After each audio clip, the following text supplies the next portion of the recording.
அன்றைக்கு சாமுவேலோடு பேச விரும்பின அதே தேவன் இன்னைக்கு உங்களோடும் என்னோடும் பேச விரும்புகிறார்.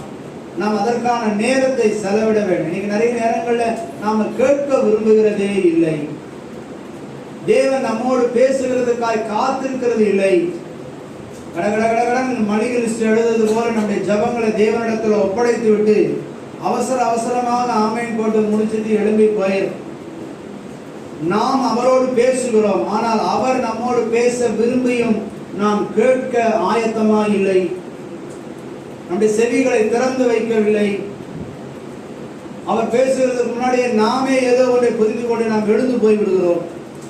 அவர் தேவனுடைய சமூகத்திலே 5-10 நிமிடம் ஆகிலும் நாம் காத்திருக்க வேண்டும். வேதம் வாசித்து அதை அசை போட்டு காத்து கொண்டிருக்க வேண்டும். தேவன் நம்மோடு பேசுகிறவர். இன்றைய நாளிலிருந்து தேவன் உங்களோடு பேசுவதற்கான இடத்தை தாருங்கள். தேவன் உங்களோடு இடைபடுகிறதற்கான இடத்தை தாருங்கள். ஏனென்றால் தேவனுடைய சாயலாய் நாம் படைக்கப்பட்டிருக்கிறோம். தேவன் நம்மோடு வாசம் என விரும்புகிறவராய் இருக்கிறார். அவருடைய இருதயத்தின் எண்ணங்களை, விருப்பங்களை நம்மோடு அவர் பகிர்ந்து கொள்ள விரும்புகிறார். அதற்கு நாம் இடம் தருவோம். கர்த்தருடைய தேவன் மகிமைப்படுத்துவோம். அல்லேலூயா.